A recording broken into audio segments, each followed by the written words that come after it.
యాండే scrap అంతా తెచ్చి పిఠాపురంలో దించుతీవి అంటే పవన్ కళ్యాణ్ గారు సినిమా హీరో ఏ విధంగా ఆయన అభిమానులు ఉంటారు, జన సైనికులు ఏ విధంగా ఉంటారు, వీర మహిళలు ఏ విధంగా ఉన్నారు, ఏమి ఆశించకుండా పవన్ కళ్యాణ్ గారికి పనిచేసేటువంటి అభిమానులు ఉన్నారు. మరి ఈ లంగా పనులు ఎందుకు, ఈ లంగా నా కొడుకులందరినీ తెచ్చి ఆడ దించి ఈ స్క్రాప్ అంతా దించినాడు, ఏమి దించిన ఉపయోగం ఉండదు. అంటే గేట్ కూడా తాకలేడు అన్నాడు, అందుకుని తాకనివ్వ అన్నారు పవన్ కళ్యాణ్ ని. ఈ అసెంబ్లీ ఉంది కదా, గేట్ తాకడానికి ఇయ్యలేదని అన్నారు అనింది, రోజే అనింది. అది అడిగిపోయింది, ఇప్పుడు కంటికి కనపడకుండా పోయింది, అది 40,000 పైన ఎంతో పోయింది. మరి ఏంటి రోజా పరిస్థితి ఏంటి తమ్ముడు? మాజీ పర్యాటక శాఖ మంత్రి కదా, పర్యటనలు చేసుకుంటా ఉంటది. పర్యటనలో జబర్దస్త్ ఏమి ఉండదంటావా? ఇంకా ట్రాలీల మీద డాన్సులే, ట్రాక్టర్ ట్రాలీల మీద డాన్సులే. ఇంకా ఓ ఇది మన ఫంక్షన్ వెనకాల ఉంటది, అదే అదే దాని మీద డాన్సులు వేసుకోవడమే. మరి కరమేం పట్టలేదులే, కొడుకే 1.5-2 కోట్లు పెట్టి కారు తీయించినప్పుడు కారుకే 1.5 కోటి పైన ఖర్చు పెట్టినప్పుడు ఇంకా ఆమె దగ్గర లెక్క ఉండదు ఏమయ్యా. మరి ఏంటి కొడాలి నాని పరిస్థితి ఏంటంటావు? మరి ఏంటి మేము ఏం చేయాలా కొడాలి నాని పని? కొడాలి నాని ఏమున్నది, ఓడిపోయాడు కదా గుడివాడలో. అవును ఓడిపోయాడు. మరి ఎమ్మెల్యే లేదు, మినిస్టర్ లేదు, ఏం చేయాలా? అంటే ఎల్లకాలం ఎమ్మెల్యే మినిస్టర్ గానే ఉంటారు అనుకున్నావా? అంతే, నేను అలాగే అనుకున్నాను. ప్రజాస్వామ్యం అయ్యా ఇది. 30 ఏళ్ళు ఉంటాడు అనుకున్నాను నేను పోరాటం చేస్తాను 30 ఏళ్ళు అన్న కోసం. నా ఈ పోరాటం ఆగదు. Point number 1, Kodali Nani cancer. Kodali Nani క్యాన్సరా? క్యాన్సర్ బసవ తారకంలో చూపించుకుంటాడు. ఎవరిది? బాలకృష్ణ గారిది, వాళ్ళ తల్లిగారి పేరు మీద బసవ తారకమ్మ క్యాన్సర్ రీసెర్చ్ ఏదో పెట్టాడు కదా, ఆడికి పోయి చూపించుకుంటాడు. మేము ఎంత తిట్టినప్పటికీ మా బతికేమో మళ్ళా బాలయ్య కాలకాడికి, బాలయ్య పెట్టిన హాస్పిటల్కి పోయి ఆడ ట్రీట్మెంట్ చేసుకుంటా బతున్నాము. అది పరిస్థితి. మొన్నగడ కళ్ళు తిరిగి పడినాడు. సరే నీకు అన్ని ఎందుకయ్యా, నువ్వేదో అడుగు. ఏం వాళ్ళ క్యాన్సర్ వంశీ పోని చెప్పు. వాళ్ళ వంశీ ఏం హైదరాబాద్కి వచ్చేసినాడు కదా, హైదరాబాద్ వచ్చేసాడా నుంచి? మరి బిజినెస్ అని చేసుకోవచ్చా, ఏమైనా వదిలేస్తారా ఏంటి? అసలు ఏంటి పరిస్థితి అలా ఉంటుంది అంట. వ్యాపారాలు వాళ్ళకి రియల్ ఎస్టేట్లు వాళ్ళకు బ్రహ్మాండంగా, వాళ్ళకు మంచి మంచి పరిచయాలు ఉంటాయి. మనది మనం అంటే ఇంటర్నేషనల్ గా ఉంటాం, మనకు లోకల్ గా తెలియదు కాబట్టి ఏదో వాళ్ళు పడేది వాళ్ళు పడతా ఉంటారు, మనకెందుకు. ఇప్పుడు జగన్మోహన్ రెడ్డి గారు ఇప్పుడు ఓడి చెప్పేది, ఇప్పుడు జగన్మోహన్ రెడ్డి ఏంది బొక్క, మా అన్నే కావచ్చు, ఆయన ఐఏఎస్ఎల్ ఐపీఎస్ఎల్ కోర్టులో మింగబెట్టినాము. ఈ వల్లభనేని వంశీ అంతా, రోజా అంతా, బొక్క విడుదల రజనీ ఏంది, గుడివాడు గుట్కాగాడేంది, ఏమైతే అది వీళ్ళందరిది ఐఏఎస్ఎల్ ఐపీఎస్ అని కోర్టు బోన్లు ఎక్కించి నా కొడకలము, తల్లిని చెల్లిని వాడుకొని ఏదలు బడిగా తిప్పిన వాళ్ళము. సినాయన ఈడు మాకు ఎన్నుపోటు పొడిచాడు, ఈడు మాకు ఇదిగా ఉన్నాడు అని చెప్పి గొడ్డలతో నరికిన వాళ్ళము. ఇంకా కొడాలి నాని ఏంది, వల్లభనేని వంశీ ఏంది, బొక్క ఏందంట. ఇప్పుడు గొడ్డలు అన్నావు కదా, మరి గొడ్డలు అంటే ఎన్నాళ్ళు సీఎం గా ఉన్నందుకు జగన్మోహన్ రెడ్డి గారు పర్లేదు. ఇప్పుడు మరి దిగిపోయారు, ఏమవుతుంటారు గొడ్డల పోటు? ఏమైతే ఏమవుతుంది, సిబిఐ విచారణ పిలుస్తుంది, పోతాము అన్నా పోతాడు, వదినా పోతుంది. తేడా జరిగితే లోపల మింగుతారు. ఏందంట 16 నెలలు ఉన్నాం, ఏమవుతుంది ఇంకా, మేమేం చూడడం చేయాలా, మాకు తెలియజేయాలా. 10వ తరగతిలోనే పేపర్ లీకేజ్లో జైలుకి పోయి నా కొడుకులో మేము జైలు ఏంటి, అది మాకు అత్తగారితో పాటే సమానం, ఏం కాదు మాకు. మా రాయలసీమలో నీ మీద ఎన్ని కేసులు ఉంటే నువ్వు అంత మగోడివి. ఏ ఊరి మీద? కాకినాడ. మీ గోదావరి జిల్లాలో ఉచ్చబోసుకుంటారు పోలీసు వాళ్ళన్నా, జైలు కేసులన్నా. నిజమే, మాకు ఇంటికి ముక్కతో సమానం. ఇది ఇంటికి ముక్క. అన్న మీద ఎన్ని కేసులు ఉన్నాయి, ఏమైంది, ఏం పెరిగినారా? సీఎం గా ఉన్నారు కాబట్టి రాలేదు. మరి సీఎం దిగిపోతున్నాడు కదా, ఆల్రెడీ రాజీనామా రాసి ఇచ్చినాడు. సిబిఐ కేసులు అన్ని ఏమవుతాయని. ఏమైనా కానీ 16 నెలలు జైల్లో ఉన్నాము, ఇంకొక 16 నెలలు ఉంటాం అవసరం అయితే. అంటే అలవాటేనంటావు ఇవి? అయితే వారిని 10వ తరగతిలోనే జైలుకి పోయిన వచ్చిన వాళ్ళమయ్యా. మళ్ళీ ఒకసారి బాలకృష్ణ అభిమాన సంఘం కడప టౌన్ ప్రెసిడెంట్ గా పనిచేసినప్పుడు ఏదో సినిమాలో కూడా ఎవరో గొడవ అయితే అప్పుడు కూడా 2 రోజులు కేసులో ఉండేశాడు. మరి ఏంటి చక్రం బాబా అంటే, చక్రం బాబాని మీరు ఏళకోవడం చేశారు. ఎవరు? మీరు, మన పార్టీ. జగన్మోహన్ చక్రం బాబా చక్రం తిప్పాడంట సెంటర్ లోని. ఇప్పుడు మళ్ళీ అదే పరిస్థితి వచ్చింది. ఇప్పుడు మళ్ళీ ఫోటోలు వచ్చినాయి, నేను కూడా చూసిన. నరేంద్ర మోడీ పక్కన కూర్చోన్నాడు. అవునవును. ఏం మాకు కూటమి తెచ్చి పెడతాడో చంద్రబాబు నాయుడు మాకే తెలియలే. మీరు సీఎం అయినప్పుడు ఏం చెప్పాడంటే మెడల్ ఉంచుతాను అన్నారు, మెడల్ ఉంచలేదు. ఇప్పుడు ఆ ఛాన్స్ వచ్చిందా అని. ఏంటి చక్రం బాబు అంటే మీ నోటు ఏమంటే అవుతుందా ఏంటి? మా నోరుతో ఏమనేది కాదు, మా నోరు కన్నా కూడా ఇంకా పెద్ద నోరులు కొన్ని ఉన్నాయి. చక్రం బాబా అంటే నిజంగా ఏంటి చక్రం తిప్పినాడు, ఇప్పుడు తిప్పుతాడు. ఆడి స్క్రూ కన్నా టైట్ చేసే కొద్ది ఏడ టైట్ అవుతుంది. ఆల్రెడీ పోలీసు వాళ్ళను సచివాలయాలకు ఏదో పంపించినాడు, ఏందో డాక్యుమెంట్ లో ఏందో తారుమారు చేశారని చెప్పి. ఏం చేస్తాం చూద్దాం. ఏది ఏమైనా మా ఓడు పులి, భయపడ్డావు. మాకు కావాల్సినంత డబ్బు ఉన్నది. తండ్రి పదవిని అడ్డం పెట్టుకుని 16 లక్షల కోట్లు లూటీ చేసి 16 నెలలు జైల్లో ఉన్నాము. ఓకే, అర్థమైందా? అదే విధంగా చూస్తే షర్మిలాని ఏ విధంగా రోడ్ల బడిగా తిప్పినాము, పార్టీని ఏ విధంగా బలోపేతం చేసింది. ఒక అవకాశం తల్లి ఒక దిక్కు, చెల్లి ఒక దిక్కు, పెళ్ళాం ఒక దిక్కు తిరిగినారు. అవకాశం వచ్చింది. మరి ఈరోజు మేమే తండ్రి పదవిని అడ్డం పెట్టుకొని లక్షల కోట్లు లూటీ చేశామంటే ఈ రోజు మేమే స్వయంగా ముఖ్యమంత్రిగా పీఠం మీద కూర్చో ఉన్నటువంటి మా జగన్మోహన్ రెడ్డి అన్న ఎన్ని కోట్ల రూపాయలు సంపాదించుకుంటాడో ఒకసారి ఆలోచన చేయండి. సో దేనికి మేము దడసాల్సిన పని లేదు. ఇప్పుడు షర్మిల ఇద్దరు చెల్లెలు కూడా మొన్నటి ఎలక్షన్ వరకు మేము కొద్దిగా ఇబ్బంది పెట్టారు, అన్నకు ఓటేద్దు అని. ఆ ఎఫెక్ట్ ఉన్నట్టుంది. మరి ఇప్పుడు ఎలక్షన్స్ అయిపోయింది, ఆవిడ కూడా ఓడిపోయింది. ఇద్దరు కలిసి ఉంటారా ఇప్పుడు ఏమన్నా? జరగదు. అంతేనంటారా? జరగదయా, ఎట్ట జరుగుతుంది అంటే? ఎలక్షన్ అయిపోయినా ఓడించేసారా, అయిపోయింది. ఎలక్షన్ అయిపోయినా ఓడించేసినా ఏమైనా కూడా అది జరగదు. మరి సిబిఐ కంటే మరి కోర్టులు ఎన్ని కేసులు అవసరంతో పోతాము. ఏమైంది, ఏమైతుంది? మా వెనకీర్తి వీళ్ళు కూడా వస్తారు, ఉండే వాళ్ళు కూడా. ఇప్పుడు ఉండే మా మంత్రివర్గ విస్తరణ మంత్రివర్గంలో ఎవరైతే ఉన్నారో ఆర్కే రోజా గడ వెనకీర్తి రావాల్సిందే, రజనీ వెనకీర్తి రావాల్సిందే. ఇంకా కొంతమంది ఉన్నారు వెనకీర్తి వచ్చేవాళ్ళు. ఐఏఎస్లు పోతారు, ఐపీఎస్లు పోతారు. ఎవడైతే అతి ఉత్సాహంగా జగన్మోహన్ రెడ్డి కళ్ళల్లో ఆనందం చూడాలని ఎవరైతే అది కాంతిరాణ టాటా ఉన్నాడు, ఎవడోలే ఎవడన్నా కానీ ఎవడైనా వెనకీర్తి రావాల్సిందే. అతి ఉత్సాహం ప్రదర్శించినోడు ఎవడైనా రావాల్సిందే. ఇప్పుడు వేణుస్వామి, నేను అసలు ఎలక్షన్ కంటే ముందు ఏంటంటే ఈ వేణుస్వామి గురించి నేను ఆలోచించా. నాకు తెలుసు ఇది ఓడిపోతుందని తెలుసు, కూటమి అవుతుందని తెలుసు. నాకు వేణుస్వామి ఎలా రియాక్ట్ అవుతాడని చూసావా? మరి బ్రహ్మాండంగా మరి సారీ చెప్పేశాడు. వదిలేద్దామన్నా మరి? కొంపల్లో ఆడవాళ్ళ తాలిబొట్లు కూడా ఎత్తుకొని మార్వాడి కొట్టుకాడు పెట్టి బెట్టింగ్లు వేసారయ్యా. ఈడమ్మ మొగుడు తెచ్చిచ్చాడా? ఇప్పుడు వాళ్ళకు రిలీజ్ చేస్తారు అది గోల్డ్. ఎవడమ్మా మొగుడు ఇచ్చాడో? ఈడు గుడ్డి నా కొడుకు, ఈడు కళ్ళు కనపడవు, ఈడికి ఏం కనపడవు, ఈడు మనిషిని చక్కగా చూసి మాట్లాడలేడు, ఈడు మళ్ళా జాతకం చెప్పేది. సరే వివేకం సార్ని ఎవరు చంపినారో ఆ జాతకం చెప్పమని, వివేకా సార్ని ఎవడు చంపిందో వాడు ఎవడో చెప్పమని చెప్పి వీడికి నిఖరంగా జాతకం చెల్లిస్తే ఈడు మొగోడైతే. వదిలేద్దాం వదిలేయకూడదా? అందుకు నాకు డౌట్గా ఉంది. నేను ఇంకెప్పుడు చెప్పను, వదిలే సమస్య లేదు. ఈయన్ని ఆరామస్తాను కండి. ఆరామస్తానికి డౌట్ వచ్చింది. వీడు మస్తానా, ఇప్పుడు ఆరామస్తాను కాదు, మస్తాన్ ఆరా. మస్తాన్ అన్నారని ఆరా తెచ్చారు. Phone switch off. Okay, result వచ్చాను నేను మళ్ళీ ప్రెస్ మీట్ పెడతాను అన్నాడు. ఫోన్ స్విచ్ ఆఫ్ అయింది. మనిషి అన్నాడు తెలియలా. అందరూ పోరా మస్తాన్ అంటున్నారు, ఆవారా మస్తాన్ అంటున్నారు. మేమేందంటే మస్తాన్ ఆరా. మస్తాన్ ఆరా ఆరా తెచ్చినాం. మస్తాను ఆరా అంటే ఈడు అన్నాడని ఆరా తెచ్చినాం. అది మరి కొత్త గవర్నమెంట్ కూటమి మీకు ఏమైనా పదవి వస్తుంది అంటారు? ఏమైనా పదవి మీరు మారిపోవడానికి అవకాశం ఉందా? పార్టీ మీరు పార్టీ ప్రధాన కార్యదర్శి కదా. నేను పార్టీ రాష్ట్ర అధ్యక్షుడిగా అయినా పదవి తీసుకొని నా భుజాల మీద వేసుకొని పార్టీని ముందుకు తీసుకొని పోయే వచ్చంలో నేను అంతర్జాతీయ ప్రధాన కార్యదర్శికి రాజీనామా చేసి జగనన్న ఎట్టా పార్టీని ముందుకు తీసుకొని పోలేడు. నేను జగనన్న ఏ బాధ్యతలు అయితే ఉన్నాయో ఆ రోజు శివన్న నేను కలిసి పార్టీ పెట్టినాము. ఈరోజు జగన్మోహన్ రెడ్డి పార్టీని డ్యామేజ్ చేశాడు. మళ్ళా నేను పార్టీ బాధ్యతలు తీసుకొని పార్టీ అధ్యక్ష పదవి తీసుకొని నేను మళ్ళీ పార్టీని ముందుకు తీసుకొని పోయే వచ్చంలో నేను ఆలోచన చేస్తున్నాను. చూద్దాం ఏమవుతుందో. ఇందాక అహంకారం అన్నావు. అహంకారం అంటే బీఆర్ఎస్, ఇక్కడ కేసీఆర్ కూడా అహంకారానికి ఉంది. మరి అప్పుడన్నా తెలుసుకోవాలి కదా మీ జగన్మోహన్ రెడ్డి. తెలియదు, పక్క రాష్ట్రం గురించి నాకు అవసరం లేదు. మన రాష్ట్రం వినాయకపోయింది. మంది మనం చూసుకుంటే సరిపోతుంది, పక్కన వాళ్ళు చూడాల్సిన పని లేదు. ఇప్పుడు కొత్తగా ఒక సిద్ధాంతం వచ్చింది, 11 మంది గెలిచారు.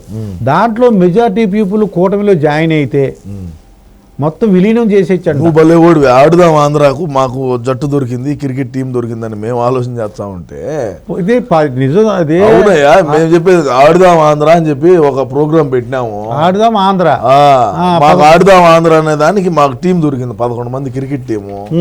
మేము పెట్టుకుందామని చూచాను. నువ్వేదో మమ్మల్ని మెంగబెట్టేదానికి వచ్చినట్టు వేడికి అలా అందరూ అనుకుంటున్నారు. 6 వెళ్ళిపోతే చాలు, ఇంకేముండదు, విలీనం చేసినట్టు అయిపోతుంది, మొత్తం రద్దు అయిపోద్దని. లేదు లేదు లేదు. అక్కడ రఘురామకృష్ణాజీ ఉన్నాడంటే ఇద్దరు అమ్మాయిలు. నేను రాత్రి కూడా రఘురామకృష్ణరావుతో డిబేట్ లో కూర్చున్నా. ఆయన అదే అన్నాడు, మీకు ప్రతిపక్షం కూడా లేదు, జగన్మోహన్ రెడ్డి అసెంబ్లీకి రాడు. నేను దగ్గర ఉండి ఎట్లా ఒకటి చేసి. ఈయన ఏమంటాడంటే రఘురామరాజు గారు ఇద్దరు అమ్మాయిలకి పెళ్లి చేసి మనవాళ్ళతో చక్కగా హాయిగా ఉండు, వద్దు నీకు శాశ్వత జీవితం గడప అంటున్నాడు. మరి సలహా ఇవ్వచ్చు కదా శివరాజు. చూద్దాం రేపు ఎల్లుండి అపాయింట్మెంట్ ఉన్నది, పోయి కలిసి చెప్తా. శివరాజు గారు మరి మరి జోగి రమేష్ అని ఒకడు ఉన్నాడండి. ఈడిది యాక్చువల్లీ పెడన 2019లో పెడన నుంచి శాసనసభ్యుడిగా ఎన్నికై అసెంబ్లీలో పెట్టినాడు అడుగు. చంద్రబాబు నాయుడు ఇంటి మీదకి దొమ్మికి పోయినాడు 10 మందిని గోళాలు వేసుకొని. అప్పుడు అన్న చిక్కటి చిరునవ్వుతో ఒక చిరునవ్వు నవ్వి అన్న వికసించిపోయి అన్న ఆనందాలు పొంగిపోయి ఆనందం అంతా అప్పుడు జోగి రమేష్ అన్నకు మంచి పదవిని కేటాయించినారు. పేరు నాని ఒకడు ఉన్నాడు, పేరు నాని. ఏమైంది వాడు రీల్స్ చేసుకునే నా కొడుకు టికెట్ ఇస్తారేమయ్యా, వీడి భార్య ఒకడు మార్వాడితో లేచిపోయింది. పేరు నాని ముందు పెళ్ళాము మార్వాడోని దొడుకొని వీడు మళ్ళా పెళ్లి చేసుకున్నాడు. వీడు సచ్చోడు ఒకడు పుట్టాడు, చెక్కినిట్టు ఉంటుంది మొహం కూడా ఒకటిది. సరే ఎటైతే అటు కానీ అని చెప్పి జగన్మోహన్ రెడ్డి కాళ్ళలో గడుపులో పట్టుకొని పేరు నాని తెలివినోడు ఓడిపోతాను పక్క ఎత్తిపోతాది, ఎత్తిపోతల పథకమేనిది, పిల్లోడికి ఇచ్చినామంటే నా కొడుకు కదా వాడు పిల్లోడు అందుకని చెప్పి ఓట్లు లేదని ఇట్లా తిప్పుదామని చెప్పి అన్న కొడుకుని కూడా బలి చేసిన నా కొడుకు వీడు. వాడు పాపం ఇన్స్టాలో రీల్స్ చేసుకుంటా ఉంటాడు. ఇన్స్టాగ్రామ్ లో రీల్స్ చేసుకునే వాడికి శాసనసభ్యుడు టికెట్ ఇచ్చాడు మా వాడు. వీడికి ధమాకు ఉంటాయి కదా ముందు, వీడి వయసు ఎంత, వీడి సామర్థ్యం ఏంది, వీడి దీన్ని జయించుకొని రాగలుగుతాడా అని చెప్పి అడగాలి కదా. లే నీకు ఎమ్మెల్యే టికెట్ అని కేటాయించా ఇచ్చినాడు.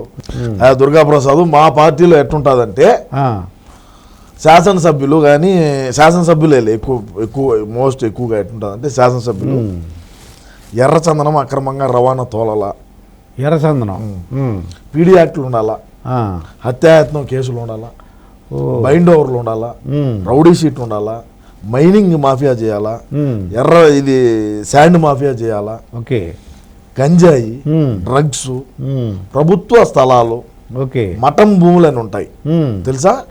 మఠం భూములు, అవునవును, మఠం భూములు కబ్జాలు పెట్టాలా, చెరువులు కబ్జా చేయాలా.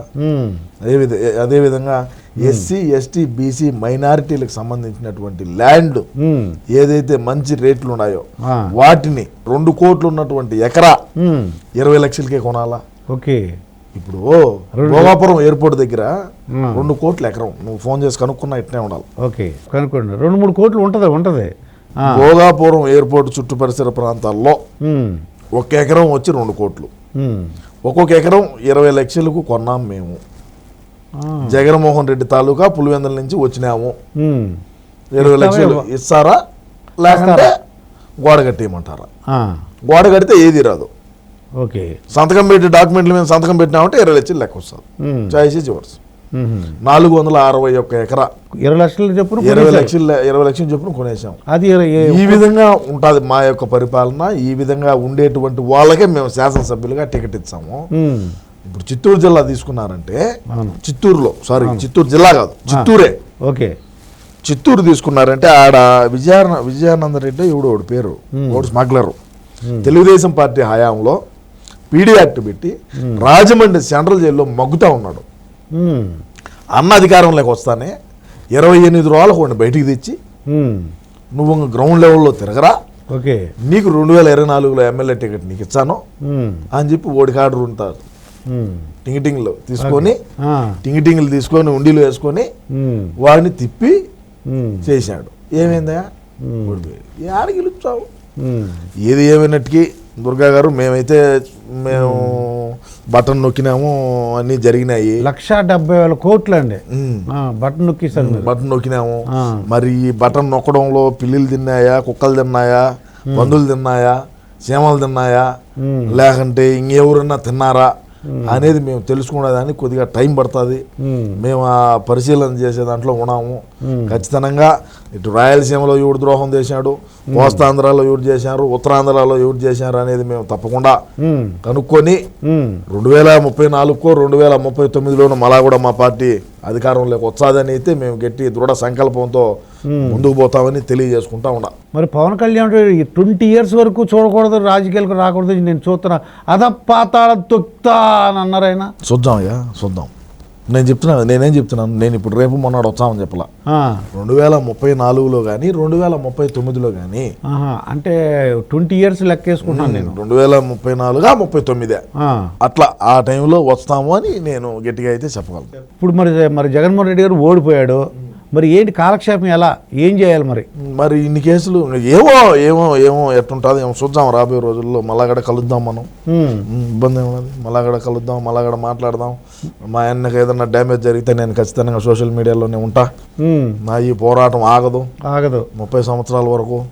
అన్నను మళ్ళా ముఖ్యమంత్రిని చేసేదాకా నా ఈ పోరాటం అయితే ఆగదని గట్టిగా చెప్తా ఉంటాను నేను. అంటే ఓడిపోయాడు కదా, ఇంకా నువ్వు వదిలేస్తావు అనుకున్నాను నేను. మా వాళ్ళందరూ అన్నారు ఇంక పట్టించుకోడు, మరి సింహరాజు వదిలేస్తాడు. నేను అటువంటి కాదు. నేను ₹1 ఆశించకుండా అన్న కోసం పనిచేసేటువంటి వ్యక్తిని. అన్న కోసం వివేకా సార్ అంటే అభిమానం నాకు. వివేకా సార్ అంటే అభిమానంతో నేను అన్న కోసం పనిచేస్తా ఉండా. ఏది ఏమైనప్పటికీ అన్నను అందరూ వదిలేసా, మా వదిలేసినా కూడా నేనైతే వదలనని అయితే చెప్తా. మరి రాజధాని గురించి ఒకసారి చెప్పాలా, రాజధాని ఏంటి మరి? 3 రాజధానులు అంటున్నారు. ఈ శకరం బాబు రాజధాని కాదే ఆ స్వామి, పులివెందుల గడ రాజధాని. నిన్నగడ మేము అధికారంలోకి వచ్చింటే పులివెందుల గడ ఒక రాజధాని చేస్తున్నాము. కొడుకులు చచ్చుందరు రాష్ట్రంలో ఉండే వాళ్ళంతా. ఎవడికాళ్ళు లేకుండా పులివెందులు 10 జాగా కొనుక్కుందాం, 10 గజాలు కొనుక్కుందాం, ఆడ రాజధాని కడతాడంట అని రియల్ ఎస్టేట్ చేసుకుందాం. చేసిందంతా అదే కదా బొక్క. కర్నూలు చేసింది రియల్ ఎస్టేటే, వైజాగ్ చేసింది రియల్ ఎస్టేటే. అమరావతిలో రాజధాని రైతులు ₹1 ఆశించకుండా చంద్రబాబు నాయుడు గారి మీద నమ్మకము, చంద్రబాబు నాయుడు మీద ఉండేటువంటి ఒక దీంతో ఆయనకి ఇచ్చినారు. పరిశ్రమలు తెచ్చాడు, రాజధాని కడతాడు, మన పిల్లల భవిష్యత్తు బాగుంటుంది, మన వయసు అట్టా అయిపోయింది, మన పిల్లలు వాళ్ళ బిడ్డలు బాగుంటారులే, రాజధాని ప్రాంత వాసులందరూ కూడా ఏమీ ఆశించకుండా చంద్రబాబు నాయుడు గారికి ఇచ్చినారు. మేము అడిగితే ఎవడేగిని 1 సెంట్ ఇచ్చా నా కొడుకు లేడు. ఎవడేగిన 1 ఇటుకి పెడతావు అన్నా కూడా అబ్బో మా తావులో పెట్టొద్దు అంటారు. ఏం చేస్తాము, ఈ బాధలు ఎవడో చెప్తావు. మీరేమో మీ ఇష్ట ప్రకారం కూర్చొని అడుగుతారు. ఇవన్నీ చెప్తే మళ్ళా మీ వీక్షకులు కూడా ఒకరో హట్ అవుతారు. మరి లోకేష్ రెడ్ బుక్ మర్చిపోతాడు ఆయన అన్న?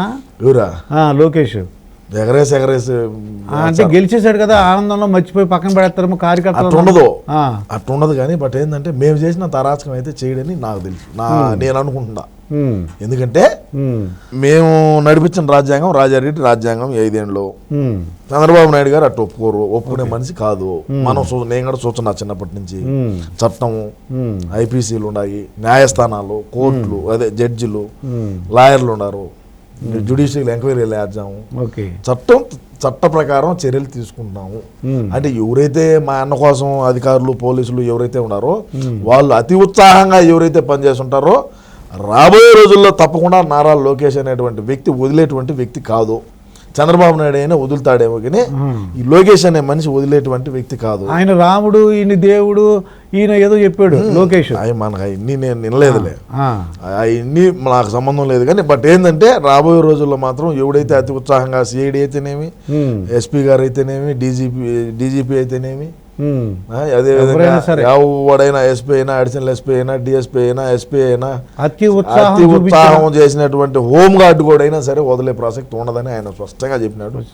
ప్రజాప్రతినిధుల కోర్టులో సమాధానం చెప్పాల్సి ఉంటుంది. దానికైతే సిద్ధంగానే ఉండాల్సి వస్తుంది తప్పకుండా. మరి సజ్జల రామకృష్ణారెడ్డి ప్రతిదానికి వచ్చేస్తాడు, ఎలక్షన్ అయితే కనపడలేదు ఏంటి? ఆయన సజ్జల గాడు కనపడ్డు, సజ్జల కొడుకు కనపడ్డు. వాళ్ళకి కావాల్సిన కాడికి తీసుకున్నారు. అన్నను 1 రౌండ్ చేశారు. నేను చెప్పేది అదేనయ్యా నీకు, ఎవరు 1 రౌండ్ చేసినా నేనైతే నేను అన్నకు తోడుగా, చేదోడుగా, వాదోడుగా, అన్నను ఎవరన్నా ఒక మాట అన్నా నేనైతే ఒప్పుకోనని మరొకసారి తెలియజేసుకుంటూ కలుద్దాం. మళ్ళీ ఒకసారి కలుద్దామా? ఓకే, థ్యాంక్ యూ శివరాజు, మళ్ళీ ఒకసారి కలుద్దాం. ఓకే.